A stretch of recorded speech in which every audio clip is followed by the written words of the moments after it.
कैसे करें, उसमें मैंने आप लोगों को कुछ ही समस्याएं दी थी सॉल्व करने के लिए प्रॉब्लम्स, जिसमें फर्स्ट क्वेश्चन आपके लिए लिखा हुआ है 10 - 3 11/70। इसके लिए क्या मेथड था कि आपको अगर इधर ये वगलत फ्रैक्शन हो, विषम भिन्न हो, तो आप इस नंबर को एक ज़्यादा मानते, मतलब 10 में से 4 घटाएं। 10 में से 4 घटाएंगे तो कितना बचेगा 6, और इन दोनों का जो डिफरेंस आएगा वो अंश में लिखेंगे, ये 6 और एक 17, तो 6 सही 6/17। अब इसमें ये मेथड नहीं अपनाई जाएगी कि आप इसको एक ज़्यादा लिया जाए, यहाँ पर भी विषम भिन्न है और ये भी विषम भिन्न है। ऊपर वाले नियम में क्या था कि यहाँ पर ये विषम भिन्न नहीं थी, तो इसको एक ज़्यादा लेकर घटाया जाएगा। अब यहाँ पर 121 में से जब 20 घटाया जाएगा तो यहाँ पर 101 101। अब 1/2 में से 1/3 को घटाएं, अगर 1/2 में से 1/3 को सब्ट्रैक्ट करें तो 6 आपका एलजीएम आ जाएगा, 3 - 2 तो 1/6, तो आपका 101 सही 1/6 इस क्वेश्चन का आंसर। अब आप नेक्स्ट क्वेश्चन को देखें, 123 ऋण 22 और 6/117। तो आप ये कहेंगे सर ये 22 है तो इसको एक ज़्यादा मानेंगे 23, मतलब 123 में से 23 घटाएंगे तो क्या रहेगा 100। अब आप ये कहेंगे ये 100 बचा। अब 6 को जब 117 में से घटाया जाएगा तो आप कहेंगे जब 117 में से 6 को घटाएंगे तो 111, 111/117, 100 सही 111/117 सेकंड क्वेश्चन का आंसर। अब आप अगले क्वेश्चन में भी देखो, फर्स्ट मेथड में ये भी सेम मेथड, ये भी इसी मेथड का क्वेश्चन है। आप ये कहेंगे सर ये 255 है, इसको एक ज़्यादा मान लिया जाए 256, तो इसमें से जब 256 में से ये 256 यहाँ से ये घटेगा तो क्या रहेगा हमारे पास 13 के बाद में 3 0 13, 256 में 256 ये घट जाएगा तो 13,000, बट ये कितना रहेगा, इसको जब इसमें से घटाया जाएगा तो ऊपर कितना आ जाएगा 1,000, 1111।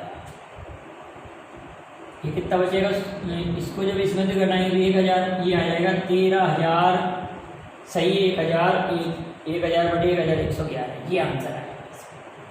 अब अगला क्वेश्चन हमारे पास है 2367 में 1366 सब्ट्रैक्ट करना है, तो इसको जब इसमें से आप घटाएंगे तो आप कहेंगे कि सर यहाँ तो रहेगा 160, तो 1001 आएगा, इसमें से जब इसको घटाएंगे 2367 में से 1366 सब्ट्रैक्ट होगा, यहाँ 1001 1001।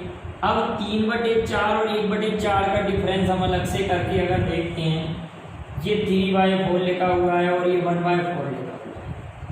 अगर हम 4 एलसीएम में ले रहे हैं तो 3 में से 1 सब्ट्रैक्ट होगा तो 2, तो 2/4 मान 1/2, 1001 1/2 हमारे इस क्वेश्चन का आंसर ये है। तो इस तरह की प्रॉब्लम सॉल्व हुई। अब फ्रैक्शन में को हमको डेसिमल फ्रैक्शन में चेंज करना है। हमारे पास 7/125 लिखा हुआ, क्या फ्रैक्शन है हमारे पास 7/125, इसको डेसिमल में चेंज करना है। आप कहेंगे ये 125 है तो इसको हम 5 5 5 5 लिखते चलें, 5 × 5 × 5। तो आप डायरेक्ट ये कह सकते हैं कि 5 को 10 में बदलना आसान है, 2 2 2 का ऊपर मल्टीप्लाई कर दें। अगर हम ऐसा करते हैं कि 2 2 2 2 मतलब 1 का मल्टीप्लाई यहाँ पर और 1 का यहाँ पर, तो 7 × 2 56 56, और ये हो जाएगा हमारे पास 1000। जब 1000 का इसमें डिवाइड करें तो 0.056 ये आंसर आ जाएगा, 0.056। 5 6। अब नेक्स्ट क्वेश्चन को भी जरा इसी मेथड से देखते हैं। जरा आप इसको बताइए, आप ये कहेंगे कि सर ये 625 में 5 कितने टाइम है, 5 कितना टाइम है आपके पास, 4 टाइम है, 5 इंटू 5 इंटू 5 इंटू 5। तो यहाँ पर हम 8 का नहीं 16 का मल्टीप्लाई करेंगे, और यहाँ पर जब हम 8 का 16 का मल्टीप्लाई करेंगे मतलब 2 गुणित 2 गुणित 2 गुणित 2 16 का मल्टीप्लाई होगा। जब यहाँ पर 16 का मल्टीप्लाई होगा नीचे, तो ये नीचे तो हो जाएगा आपका 1000, और ऊपर अब 16 7 112 हो जाएगा आपका। कितना हो जाएगा 112, और ये हो जाएगा आपके पास इतना 4 जीरो आएंगे। जब ये 4 जीरो आएंगे तो 0.0112 आंसर हो जाएगा। अब हमारे पास लिखा हुआ है 3/8। 3/8 को चेंज करने के लिए न्यूमरेटर में हमारे पास कितना लिखा हुआ है 8। तो 8 को हमको चेंज करना है बेटा, तो हम कितने का 5 का 3 टाइम मल्टीप्लाई करेंगे, 5 इंटू 5 इंटू 5, 5 इंटू 5 इंटू 5। 125 का जब 3 में मल्टीप्लाई करेंगे, 125 का जब 3 में तो 375, और यहाँ कितना आ जाएगा आपका 1000। तो 0.375।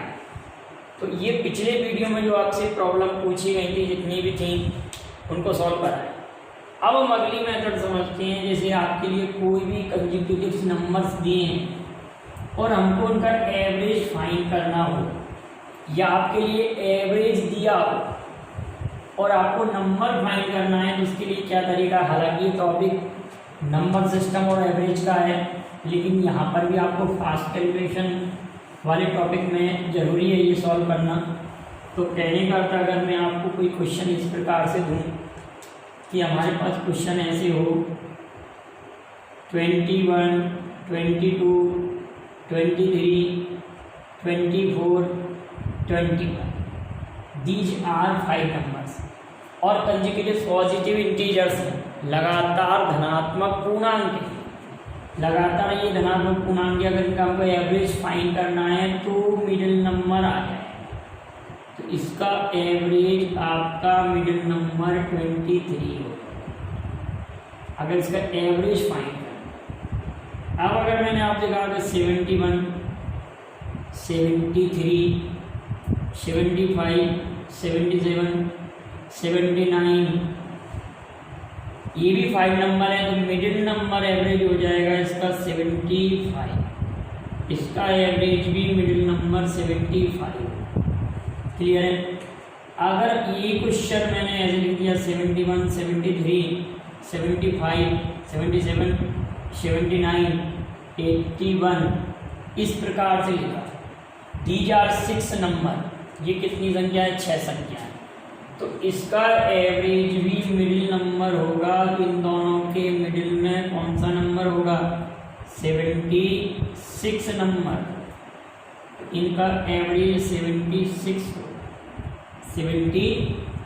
एवरेज होगा। अब आपके लिए क्वेश्चन और लिखते हैं, जरा आप इसका एवरेज फाइंड कीजिए। अगर मैंने आपके लिए दिया 101, 102, 103, 104, 105 और 106, इस प्रकार से नंबर दिए, तो आप जरा इसका एवरेज सॉल्व कीजिए। हम देखते हैं आप कितने लोग इसका आंसर निकाल सकते हैं। तो आप तुरंत ये कहेंगे कि सर इसका औसत इन दोनों के बीच में जो नंबर होगा वो 103 और 104 के बीच का नंबर होगा 103.5। क्या नंबर होगा बेटा, इन दोनों के बीच में 103.5। इन दोनों के बीच का एवरेज हो जाएगा 103.5 औसत हो जाएगा। 103.5 विल बी एवरेज।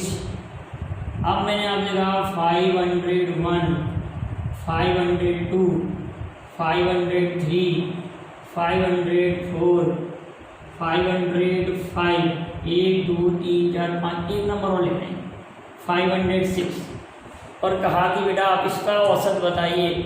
तो आप कहेंगे सर ये कंजुगेटिव पॉजिटिव इंटीजर्स हैं, लगातार धनात्मक पूर्णांक हैं, तो इनका एवरेज इन दोनों के मिडिल में जो नंबर होगा, इन दोनों के मिडिल में नंबर क्या हो जाएगा 503.5 will be average of this numbers. लेकिन बेटा अगर मैंने आपको कोई क्वेश्चन ऐसे दिया, ये है 83, 87, 78, 79, 75, 82, 83, 88, 86, 1 2 3 4 5 6 7 8 9 और 76, ये 10 नंबर दे दिए। इनका कहा कि एवरेज ज्ञात कीजिए। 10 नंबर 1 2 3 4 5 6 7 8 9 10। हमने कहा कि आप इसका औसत ज्ञात करें। तो औसत ज्ञात करने का क्या तरीका है इनका एवरेज फाइंड करने का? एक मेथड तो ये है कि आप इन सभी को जोड़ते चले जाएं, इन सभी को आप जोड़ते जाएं। और क्या करें, अगर आपने जोड़ दिया और फिर भाग लगाया 10 का तो बड़ा कठिन मेथड हो रहा है, लेकिन हम इसको क्या करेंगे डेविएशन मेथड। डेविएशन मेथड में हम क्या करें कि कोई ऐसा नंबर मान लें जो निकटवर्ती हो इसके, तो हम लोग इसमें लगभग 80 मान, क्या है कि एवरेज हमने कहा कि इन सभी का एवरेज 80 है, 80 हमने क्या मान लिया 80। तो ये 80 से 3 ज़्यादा है, ये 7 ज़्यादा है, ये ऋण 2 कम है और ये ऋण 1 कम है और ऋण 5 कम है, ये धन का 2 ज़्यादा है और ये धन का 3 ज़्यादा है और ये धन का 8 ज़्यादा है और ये धन का 6 ज़्यादा और ऋण का 3 कम है। ठीक है, इतना क्लियर? तो अब ये देखिए कि कुछ नंबर तो कैंसिल आउट हो रहे हैं। हम एक काम करते हैं कि इस क्वेश्चन कैंसिल आउट करते हैं कुछ नंबर को। ये 2 से ये 2 कैंसिल हो गया, ये 3 से ये 3 भी कैंसिल हो गया, पॉजिटिव नेगेटिव। अब आप कहेंगे -1 और -5, ये प्लस का 6 भी कैंसिल हो गया, -1 और -5, -6 और +6 कैंसिल आउट हुए। अब हमारे पास केवल और केवल नंबर हमारे पास बचे हुए हैं 7, 3, 10 और 8, 18। ये कितने हो गए 18, ये 18 नंबर हो गए।